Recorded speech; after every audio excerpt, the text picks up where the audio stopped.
Talvez essa aqui seja a parte 2 do episódio 1. Não sei. Talvez seja o episódio 2. Como eu falei, é o piloto. Então, tudo pode acontecer.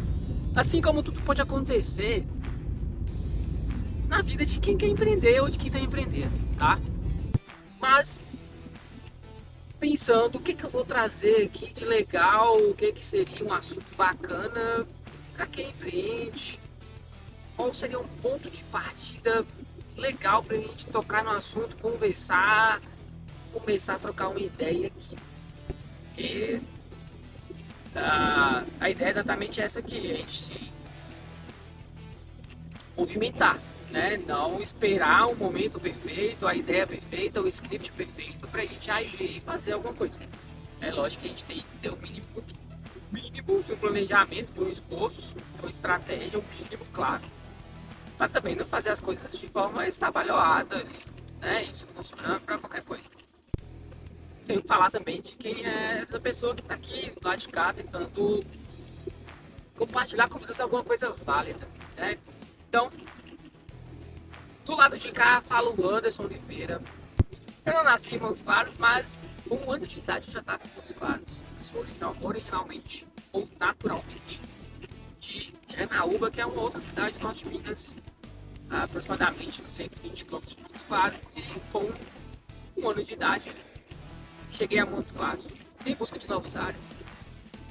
Então, desde os 15 anos já trabalhava ou ajudava, né? Falar que trabalhava com 15 anos é complicado, mas já estava dentro de uma empresa familiar, né? Minha família toda empreende. Óbvio que teve momentos que meus irmãos também foram empregados, mas atualmente todo mundo empreende, né? E meu pai desde sempre empreendeu, que era uma loja de veículos, uma garagem.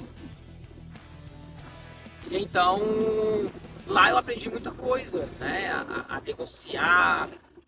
Logicamente iniciei lavando carros ali, fazendo a higienização dos carros, meu pai conseguia vender ali e tal. E aí, obviamente, ia pescando alguma coisa ali, ia aprendendo como que negociava, como que comprava um carro, como que avaliava um carro, como que fazia toda aquela análise ali desse veículo, né? Para conseguir fazer um bom negócio. Afinal, quem empreende aí sabe que o segredo de qualquer negócio é saber comprar, né? Lógico, tem que saber vender. Mas se você compra mal, você pode saber vender um avião caindo, entre aspas. Mas se você compra mal, não adianta você saber vender. Você vai dificilmente conseguir recuperar uma lucratividade ali do seu negócio se você comprou mal, certo? Então eu aprendi isso com meu pai. Antes de saber vender, você tem que saber comprar. Porque se você compra bem, dificilmente você tem prejuízo, certo? E o comprar bem significa saber gerir seu negócio, saber a hora certa de comprar, o momento certo, se aquele produto tem margem, pensando aí no varejo, se você está no momento certo de comprar, se o estoque que você tem é suficiente, se não é, de quanto em quanto tempo você tem que comprar, tá? Então tudo isso a gente vai aprendendo. Eu fui aprendendo isso desde os 15 anos de idade nessa empresa do meu pai. E depois de lá, saí, fiz faculdade na área de tecnologia, não segui, podem perceber. A veia empreendedora falou um pouco mais alto, então eu não segui nessa área de tecnologia do qual eu fui formado. Trabalhei um período, claro, uma das maiores empresas de tecnologia que tem no país, na área de tecnologia para contabilidade e para o comércio, né? Lá também tinha softwares da área comercial. E eu fazia parte desse time, dessa empresa, no qual eu era responsável por aplicar treinamentos e implantar esse sistema. Então, de certa forma, eu aprendi muito sobre contabilidade e sobre comércio também ali dentro, uma vez que eu aplicava treinamentos para quem tinha esses tipos de empresa.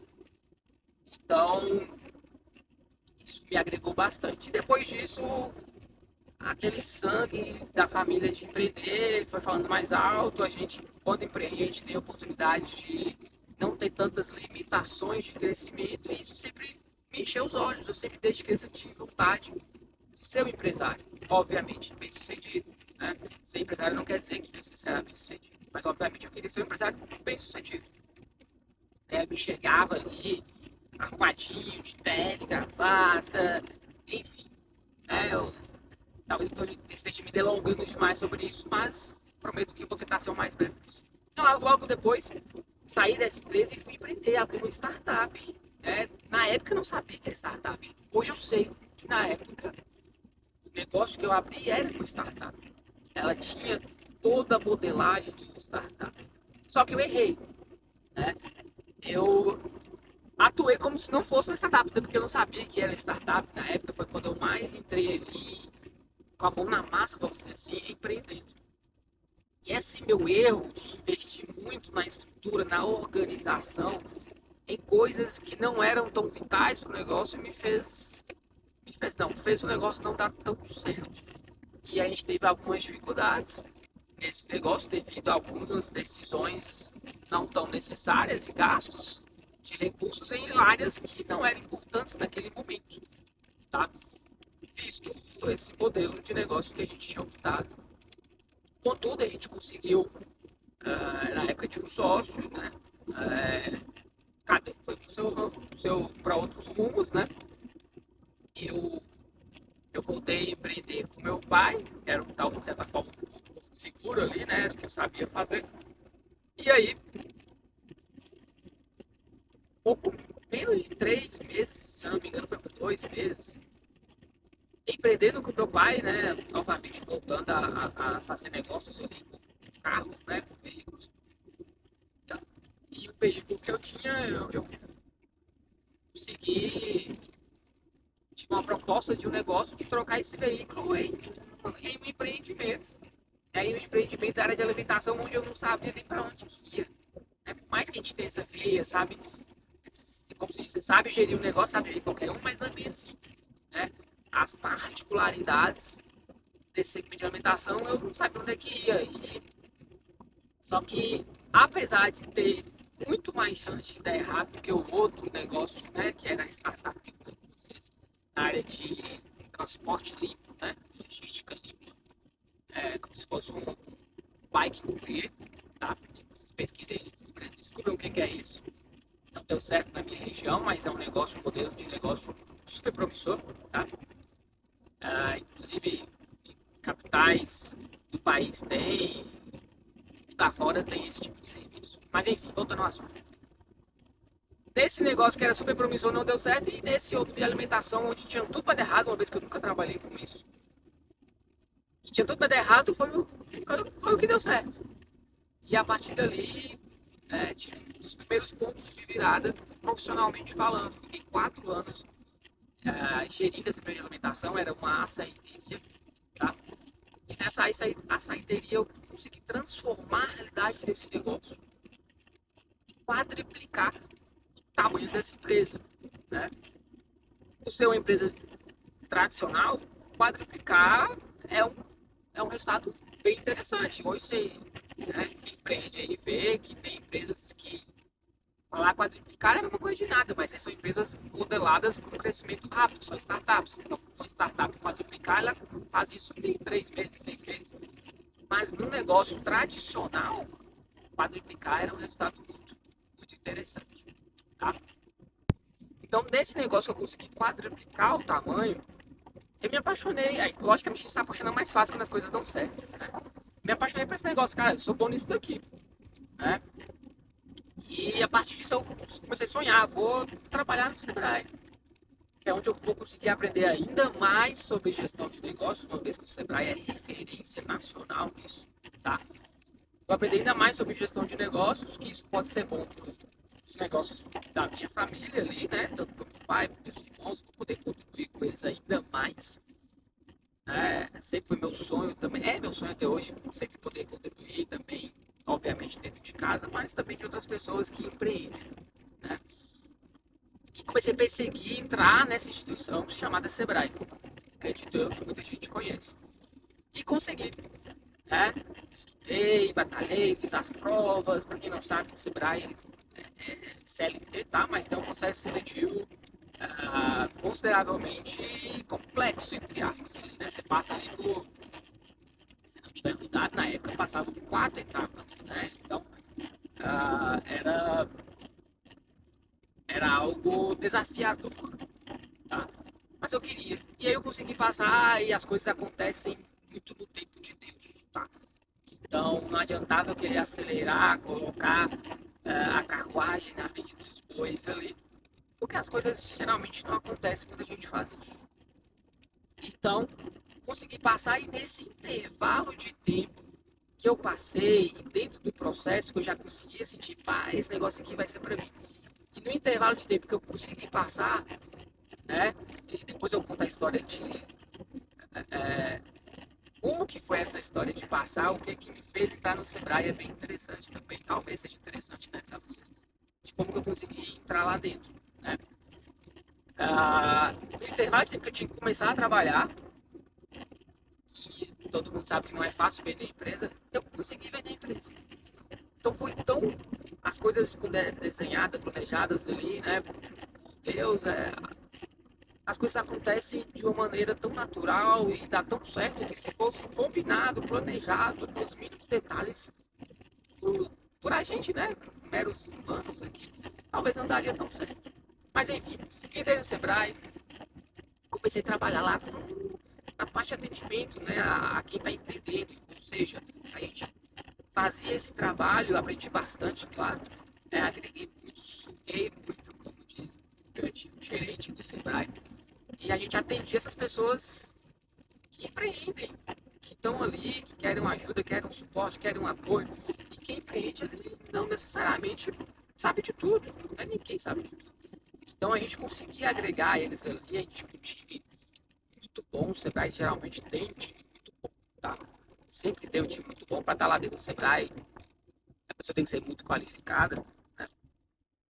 E a gente conseguia agregar e gerar muito valor para quem está empreendendo e para quem queria empreender. Então, te ajudava as pessoas a tirarem os sonhos ali do papel, tá?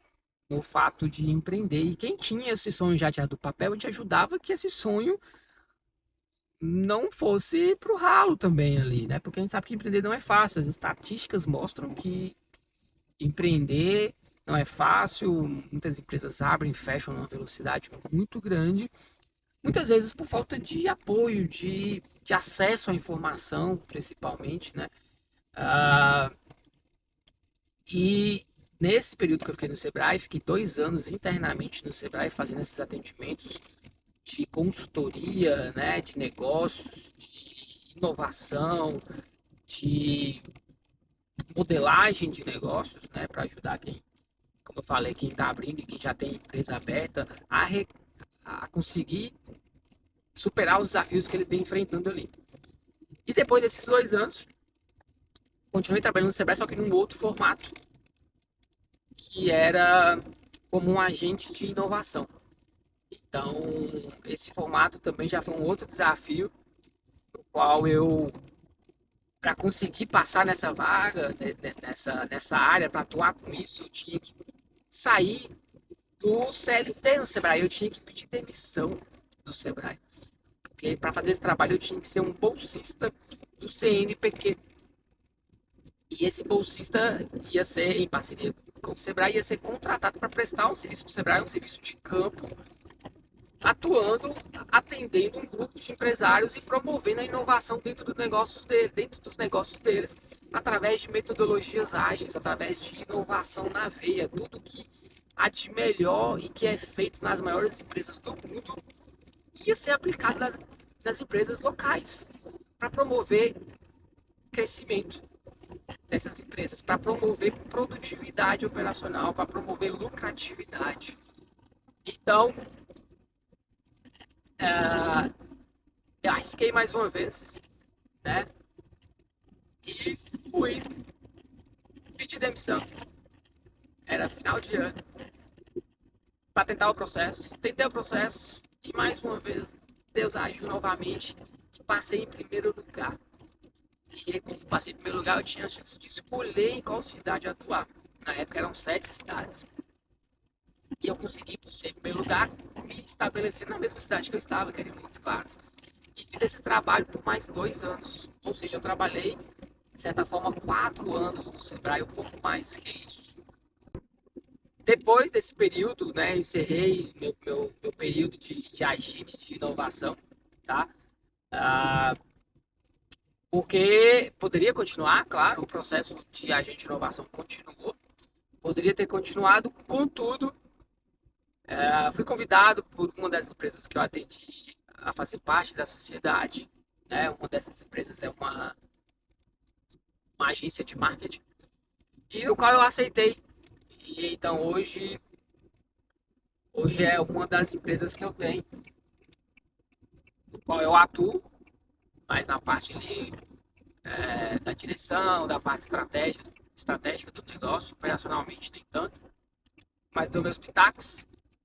O marketing está muito inserido aí no mundo dos negócios, é essencial, fundamental aí para alcançar novos patamares aí de clientela, mas enfim. E aí então fui convidado para esse sócio, para esse empresário para ser sócio dele. E depois disso também foi criado uma outra empresa, que é a empresa que hoje possuímos também, que é a empresa que é voltada para consultoria, mentoria, que é o que eu fazia no Sebrae, tá? Então, por isso que eu falei lá no início que eu vou continuar fazendo o que era o propósito do Sebrae, porque é uma coisa que eu me apaixonei, o que eu sei fazer. Sabe quando tem aquele assunto que se precisar sentar na cadeira ali e você conversa o dia todo sobre isso e não enjoa? Eu tenho diversas coisas que se for para alguém sentar comigo numa mesa, num lugar, e for conversar sobre isso, eu converso o dia todo e não enjoo. Então, por exemplo, além de carro, futebol, negócios, né? Então, eu gosto muito dessa área. Então, eu continuo fazendo o que eu gosto, que eu sou apaixonado, que é muito parecido com o que eu fazia, né? Porque eu trabalhava no Sebrae, que é ajudando as pessoas que empreendem com um pouco que eu sei, né? Contribuindo ali com algumas experiências que eu já tive enquanto empreendia. E hoje eu continuo conseguindo fazer isso, mesmo estando fora do Sebrae em partes, porque hoje também conquistei outro grande avanço na minha vida, que é ser um consultor, né, credenciado dessa instituição que é o Sebrae. Então, além de atuar no mercado, além de ser sócio de uma agência de marketing, além de ter o meu negócio, eu também atuando no mercado, né, ter o meu negócio atuando no mercado, fazendo consultoria empresarial, mentoria, eu também presto serviço, um dos meus clientes é o Sebrae. Então eu presto serviço, sou um consultor credenciado do Sebrae, no qual passei por todo um processo também para conseguir ter o Sebrae no meu portfólio como cliente. Enfim, é isso. E hoje cá estou aqui, dentre a minha rotina de trabalho, né? Agora mesmo estava em uma semana de consultorias, às vezes algumas empresas de uma cidade aqui do norte de Minas Gerais, prestando serviço para o cliente do Sebrae, né? Então, é isso. Essa é um pouco da minha história, bem resumida. Tem alguns pontos da história que também são interessantes. Enfim, pode ser assunto para depois, tá? E não esqueça, esse é o piloto. Então, o episódio 2 vai estar um pouquinho melhor, ou talvez não, porque como eu estou botando de viagem, talvez o episódio 2 seja gravado nesse mesmo ambiente, nessa mesma correria, nesse pequenininho canal que está começando agora também, tá? Nesse projeto piloto chamado Movimentação. Então continua aí, se está gostando, compartilha, manda aí sugestão, manda aí o que você quer que a gente troque ideia aqui, para mim trazer meu ponto de vista, e juntos a gente ir agregando e trazendo valor para você e energia para você não parar, beleza? Quem empreende não pode parar.